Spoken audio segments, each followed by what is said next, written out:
to the title of the retreat, Original Love, you know, the simple training of being still and quiet. It,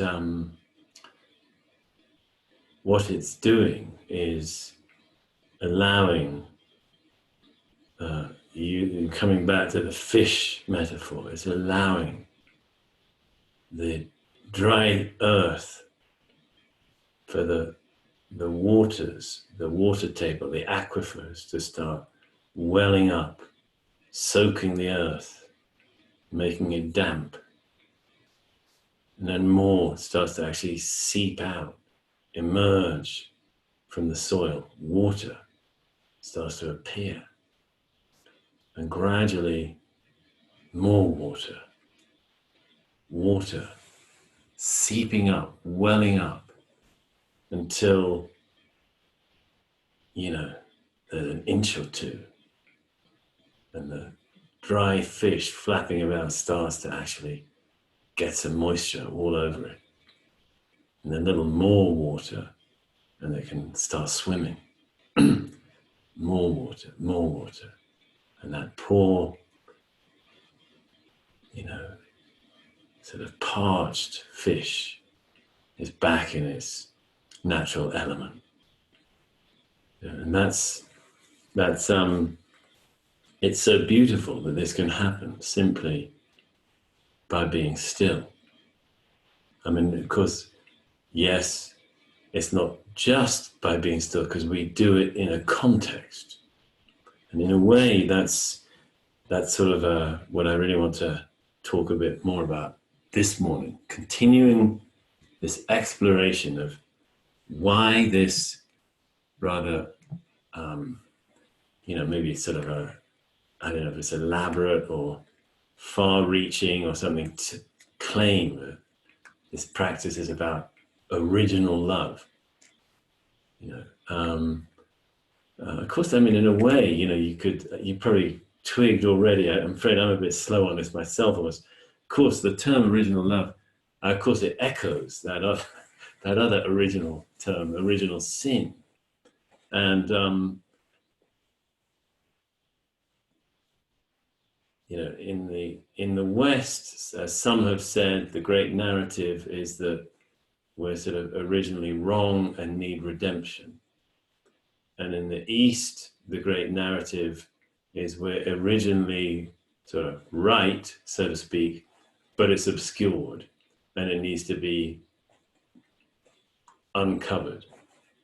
So, so maybe this original love thing is more on that side, because it's saying that there's, you know, there's something originally utterly right with us, with this world, but it needs training to let it become clear, both on an individual level and on a communal, social level, collective level. And today, the sort of theme, so to speak, the angle, the path, the zone, the level that I want to be looking at is this level of support, and meaning that on different levels within the term support, different ways that support might be active, but especially in the ways that that it's not so manifest. It's very real, but not so manifest. Maybe this all sounds a bit, what the hell's Henry talking about? I think it'll sort of get clearer as we go. I very much hope it will get clearer. If my own agents of support will only help me a little bit, then there's a chance that I can try to convey what I mean. I'm going to start with a little story. Long ago, just to give you a hint, okay, so long ago, this is a personal story. I was, you know, in my various fumblings and searchings and gropings for healing and for clarification over the decades. One point, I did quite a bit of shamanic work. And it was this style where, I can't remember the name of the woman who pioneered this right now, but basically it was a simple thing where you'd gather in a group, the facilitator, there was a facilitator, she was the woman who led it actually was not the founder of this style, but she was very well trained in it. And basically somebody beat a drum for 20 minutes and you went off on a journey. You just lay on your back, no drugs or anything, kind of simple, probably simplified version. And it has said to have had some Celtic roots as well as Native American roots. I don't really know, but it was really powerful. And the first time I did it, I was lying on my back with maybe a dozen other folks and somebody beating this drum. And we were sort of guided a little bit. You find yourself in a landscape somewhere, you find a tunnel, you go down the tunnel and you pop out in another realm. And I mean, it worked I guess I'm a, what's the word, suggestible kind of guy, I guess. Or maybe I just got an overactive imagination. But it worked really powerfully for me. I was sort of shot down this tunnel and boom, came out in a sort of brilliant, dazzling green world, like a sort of Disney version of England, with sort of bright green hills and hedgerows. And I thought, wow, this is amazing. And we'd had sort of instructions about what to do. And when entities came to us, and sure enough, within a moment, this absolutely delightful, beautiful deer came up to me.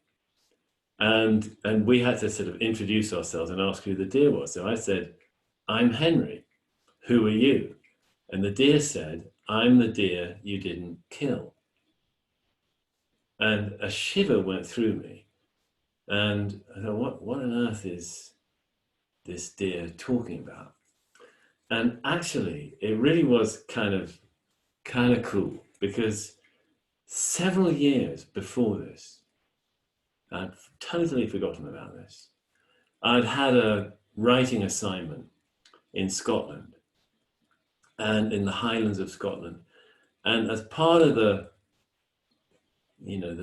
days up there that I was writing about, I got taken what they call deer stalking, which means hunting. And I didn't want to hunt or kill anything, but I did want to have the experience of getting up at sort of 3 a.m. before, because the dawn in Scotland in the summer is pretty damn early, because it's so far north. I wanted the experience of getting out on the hills for 3 or 4 or 5 hours, wandering around and, maybe seeing some deer. But I sort of, anyway, so it was me and this guy, they call it a ghillie, a sort of guide huntsman. We went out and he had a rifle and we went out and it was actually unlikely, he said, that we'd see anything, but sure enough, after about 2 hours, at some point it was light anyway, or early light, very, very beautiful. And these big rolling heather covered hills, quite hard walking actually, because the heather, it's a sort of ground covering plant, but it's quite sort of deep. You can't just walk normally, you have to lift your feet, trudge along. Very, very beautiful. And after some time, we came over a brow, and there, maybe 100 or 200 yards away, was a deer grazing.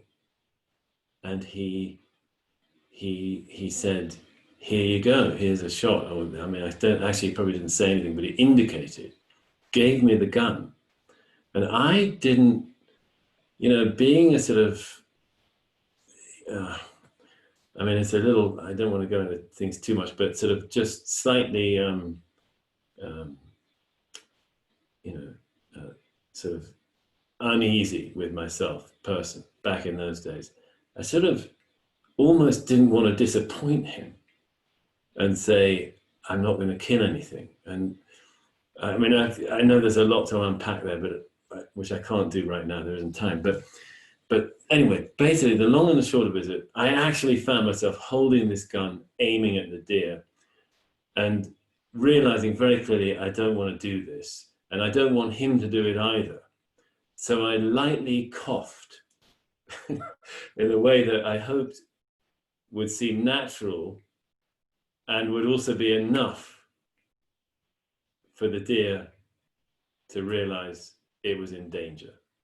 And it was. It picked up its head, looked around, and bounded away, leaping over the moors in a most beautiful way, actually. And that was the end of that. And we carried on. And he said, ach, well, you know, in his Scottish accent, nae bother, you know, and we carried on. And so years later, I'm doing this thing where I pop out into this archetypal realm or whatever through the shamanic drumming. And the very first thing that happens is a deer comes and says, I'm the deer you didn't kill. Now, you know, what do we make of that? I mean, I don't really want to offer explanations or something. And, you know, certainly I'm not sort of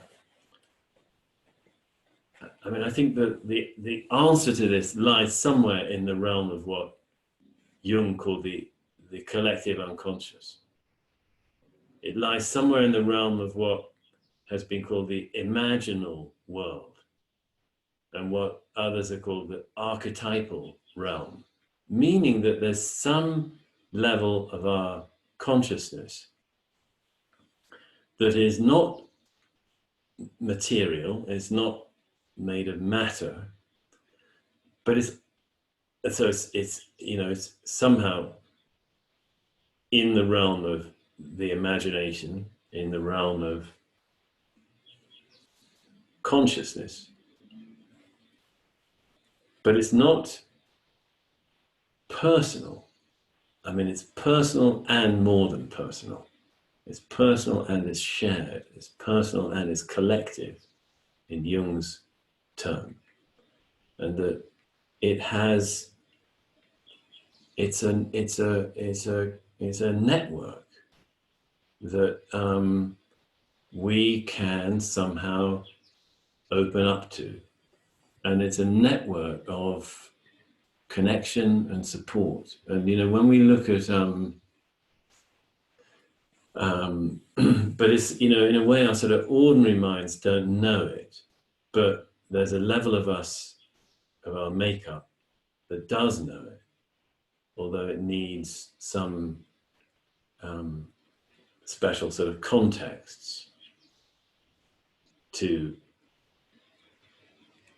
open up to it. Now, this is not, I mean, this would be, another term for this kind of thing would be something like soul, S-O-U-L, soul work. Soul. It's a very tricky thing, the soul. It's not, I mean, in this way of understanding it, not in a sort of, it's rather sort of specific, a sort of Jungian kind of way of understanding what the soul is. Excuse me.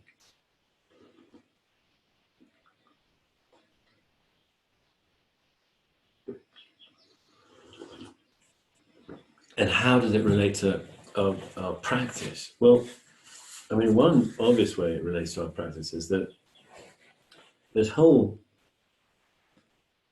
what in British English we call swathes, but I think in American English it's swaths, whole areas of Buddhist practice that are all about this. They're all about worship, supplication, conceiving of Buddha and the Bodhisattvas as sort of entities, surely not really material entities, but they're entities that, you know, support and help and guide and all of those things. It's really, you know, it's the level on which Buddhist practice is most, you could say, manifestly religious, you know, and it's you know, I mean, we in Zen has it in to some degree more than, depending on lineage, depending on school, more or less, you know, our particular lineage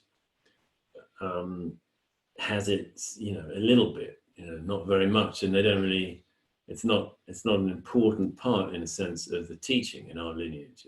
Our lineage is mostly about, clarification of what a human being is. That's the great emphasis. But other schools of Zen, it's much more. They have giant gold Buddhas, and a lot of the practice is really liturgy. It's in a sense, worship. And sort of a lot more chanting than we do, and then of course there are many schools of Buddhism where even more so. You're kind of getting to know all these different Buddhas and different bodhisattvas, and really it's in that regard it's sort of very religious.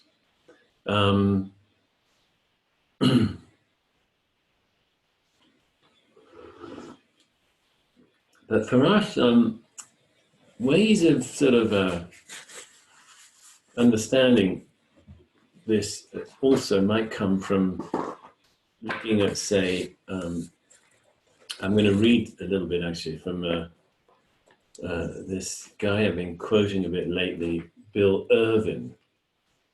He's got a book called On Desire, which talks about how important it is to come to know desire. This is rather Buddhist, really, and to not be led around by the nose by desire, to be able to experience desire arising and passing. The point here is that if we simply sort of obey desires and do our best to fulfill every desire that comes up, we're insatiable. There's no point at which desires won't keep arising. The only way to sort of tame the arising of desire, at least a bit, is by letting it come up and pass, which it does, as all things do. It arises, it persists for a while, and it passes. But we sort of have to give it the space to do that. If we're not somewhat trained, we'll just flap about like that fish, trying to fulfill every whim that comes arising in us, and they come up essentially from our evolutionary programming, driving us to survive and reproduce, essentially. It gets a little bit more complicated because of our social systems. The project of surviving and reproducing may lead to things like not just food and sex, but also social status, which is an extremely strong, and they say actually the last desire to extinguish is the desire for sort of good name, good reputation, for the recognition of our fellow humans. That's the last one to go. And so you can see why, how important in various religions and spiritual trainings it has been to let go of that, either by periods of living alone as hermits, or by getting clear enough that we know really there's no such thing as good name, good reputation. No such thing as that at all. Getting clear about that. Dogen was one of our ancestors who was very, very strong on this. He really berated the Zen of his day in Japan, where he saw people sort of using Zen for name and gain. And, he was absolutely adamant that you cannot sort of know the Dharma, experience the Dharma, and be pursuing name and gain. They're completely incompatible. To the extent that there's one, there isn't the other. That's how Dogen saw it.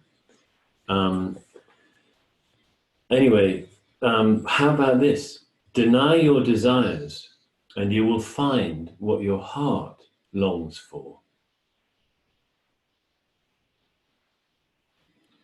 Deny your desires, and you will find what your heart longs for. Maybe in the language of this talk, deny your desires, or make room for your desires to arise and pass, and you will find you will find your soul. You will find your soul. You will find this sort of deeper part of your makeup that is more deeply connected to seen and unseen support. The soul, people say the soul is, well, there's a view that the soul is indigenous, meaning it doesn't like civilization. It shrinks back from civilization, meaning that it wakes up in nature. And many of you, I know, have had significant experiences and continue to in nature, away from civilization, away from these institutionalized structures of culture that we were touching on a bit yesterday, and actually will do so more today. What's the soul like? It knows it's connected. It knows it's supported. It's a bit more like a child. It's innocent. It has a lot of energy. It has a sense of knowing it's loved.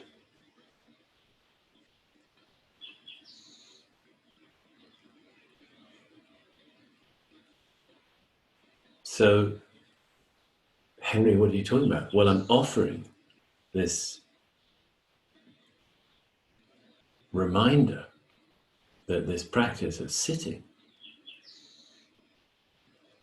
in this framework we call Zen or Buddhism is also a way of opening up, revealing our soul.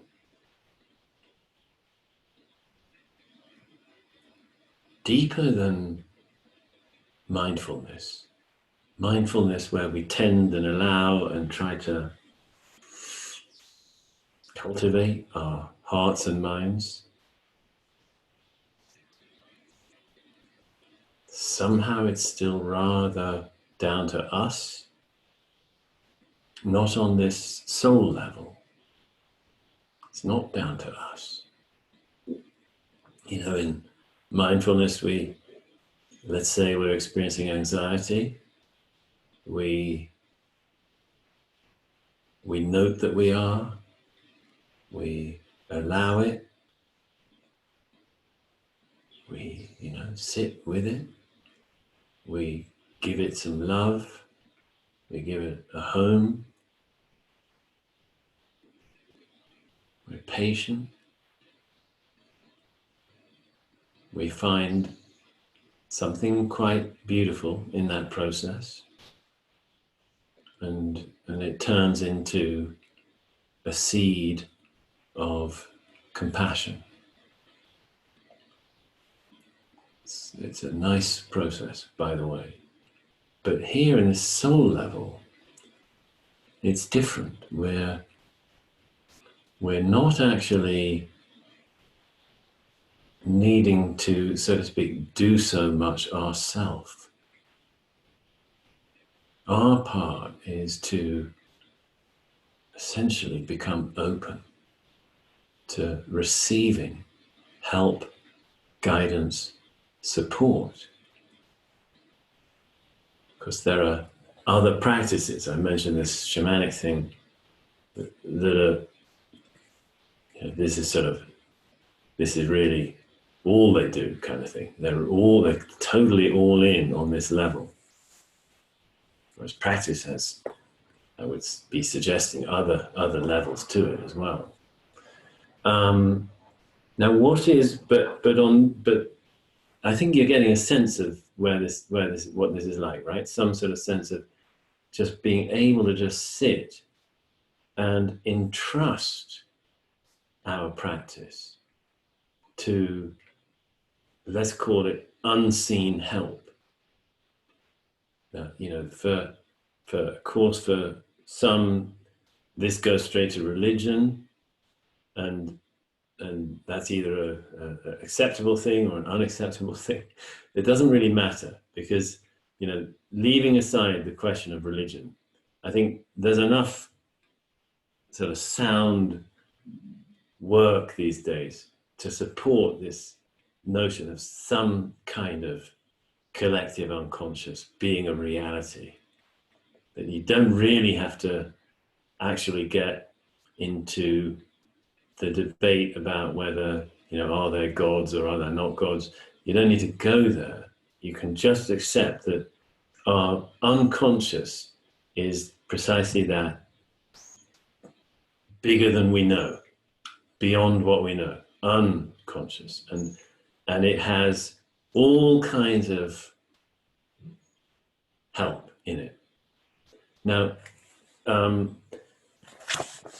so let me just say something else about the nature of this kind of support.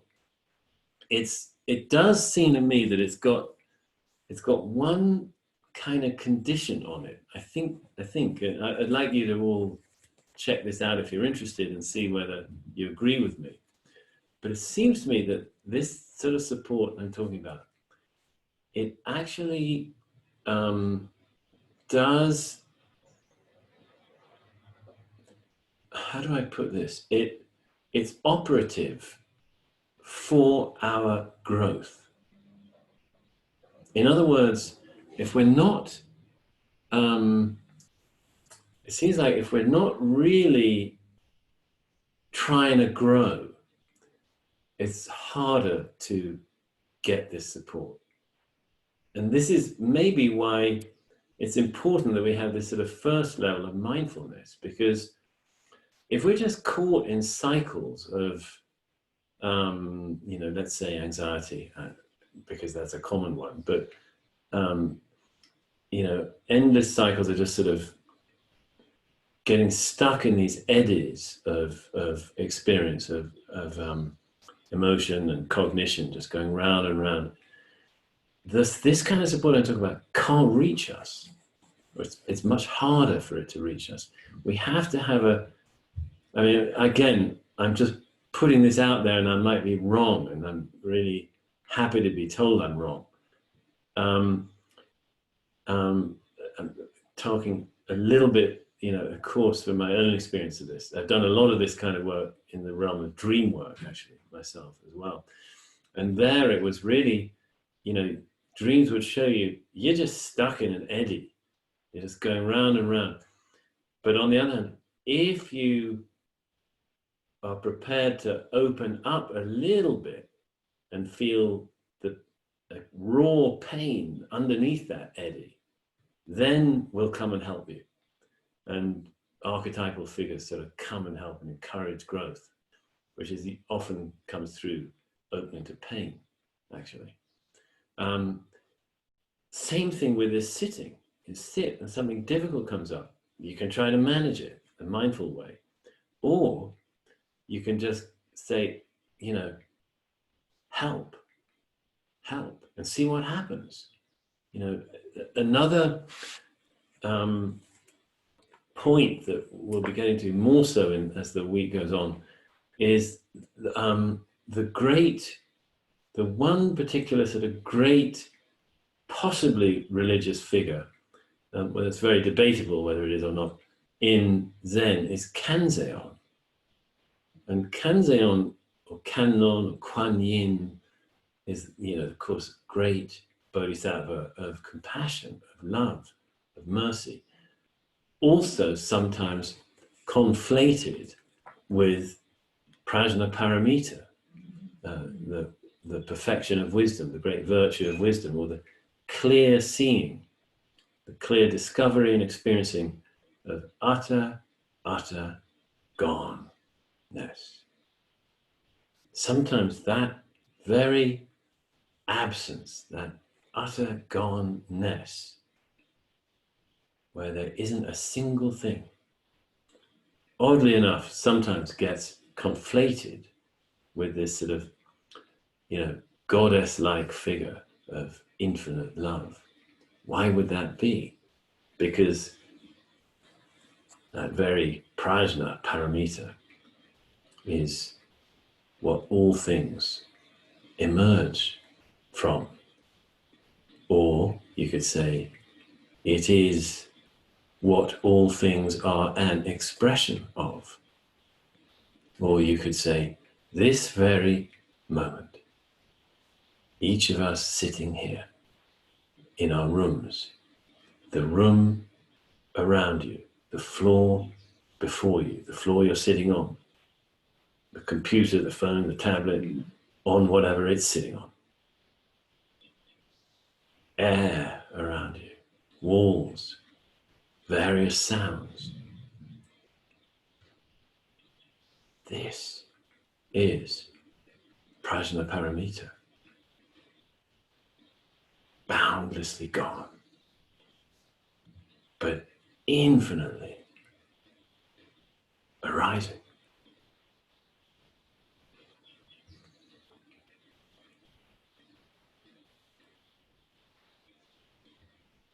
This is the sort of touching on what infinite support might mean.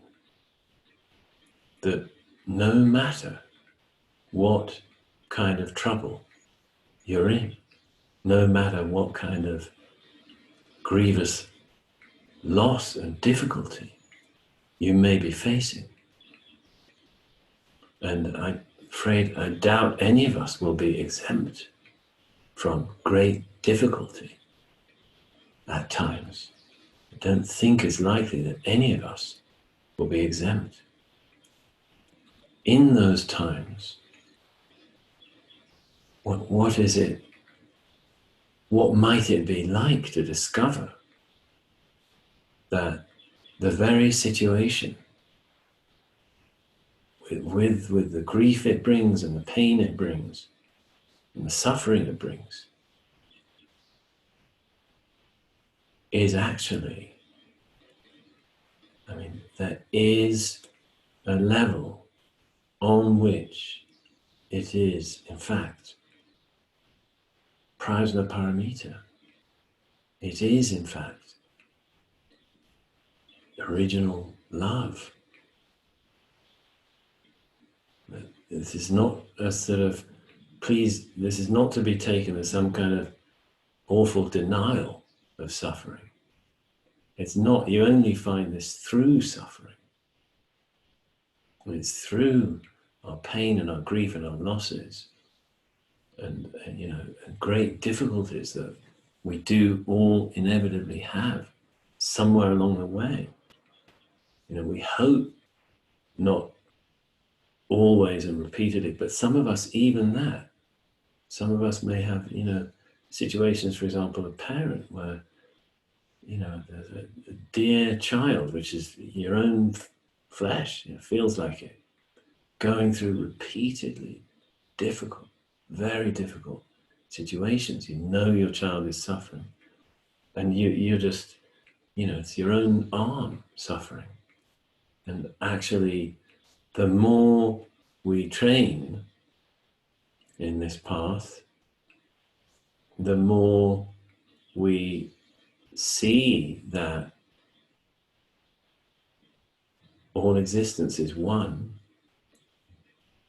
all existence is infinitely connected, the more we are liable to actually feeling the pain of the world, the sufferings of the world, as our own. How can you bear that? How can you be anything but overwhelmed by that, well, this is the answer. Prajna paramita. It's recognizing, as your soul does, that whatever the situation,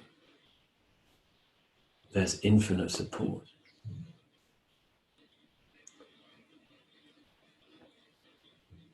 So,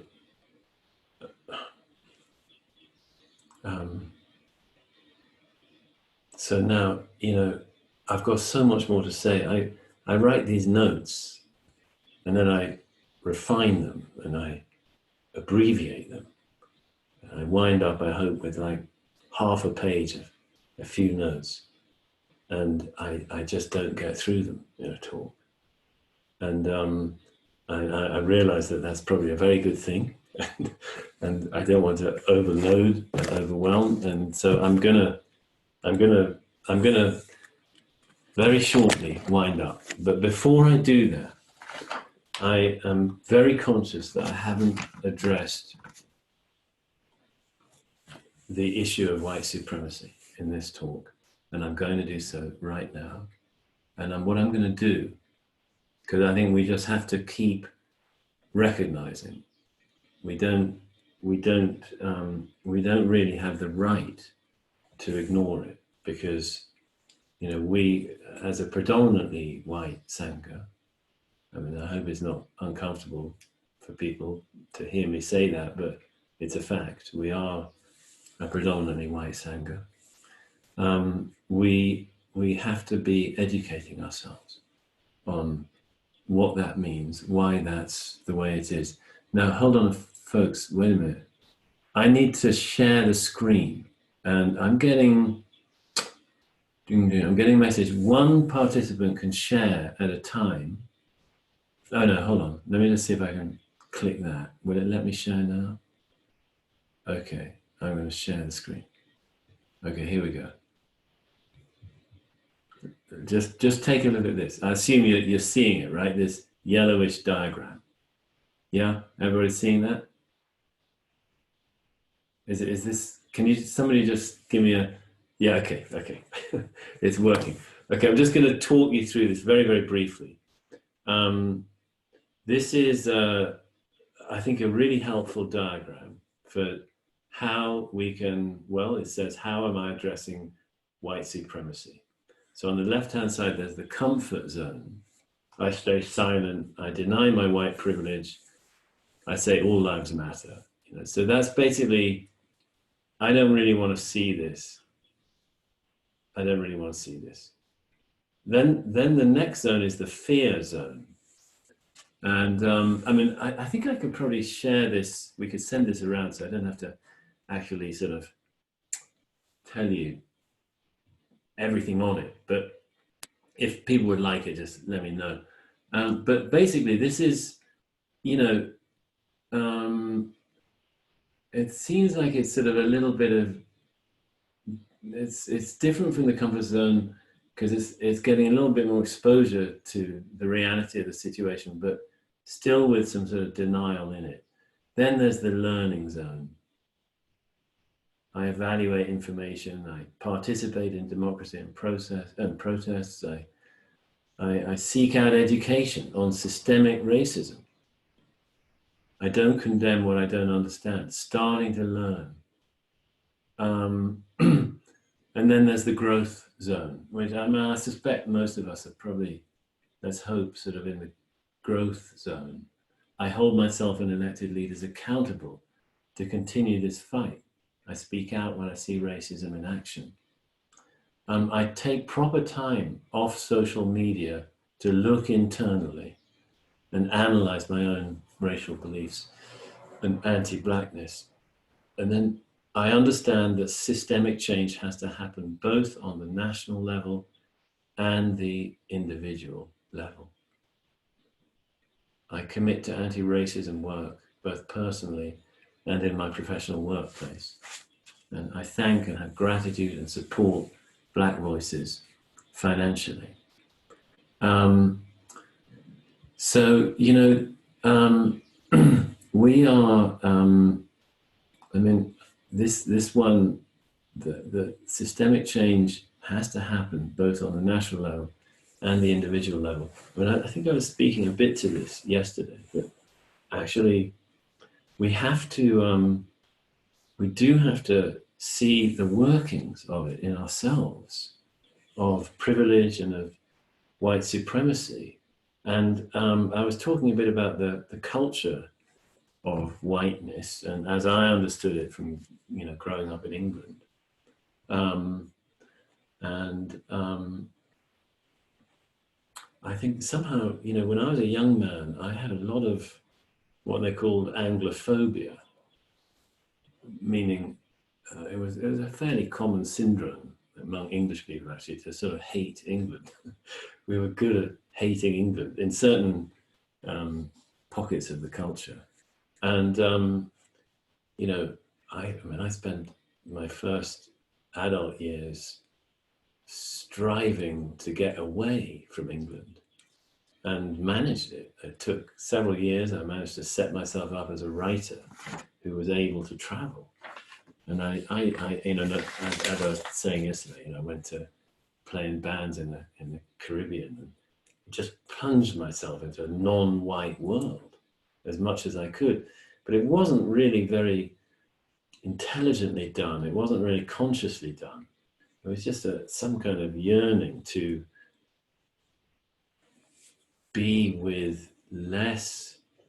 I mean, it was a search for my soul, I suppose. I was trying to get out of this British regimented civilization that was kind of, severe and not very soulful, and frankly, and that's, I guess, I got into poetry from a very early age, and felt deep connection with poetry, with the land, with wandering, and all of that. But really, it was all kind of a way of trying to get out of the indoctrination of the culture. And it's odd to find, wow, I kind of got to do it all over again now, because I'd inadvertently been too much on the individual side. I hadn't really prepared myself for the work of helping to remove this great, great burden of quite simply oppression that white supremacy is imposing on maybe, what is it, 30% of the American population? It's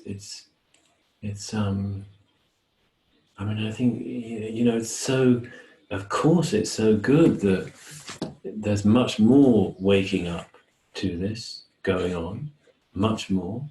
I'm ashamed that having been so inert on the subject for so long. It's kind of, I think in certain ways it has been really different actually in Britain and Europe, probably generally, than in the US.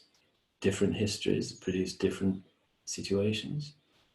And, as I said, I intimated, I even felt some, what's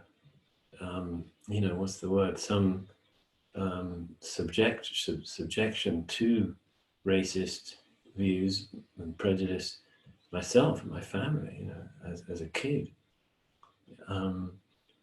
So I've been really slow on the uptake, for which I'm sorry and ashamed. But I think the pain of it is what we need to feel to motivate us.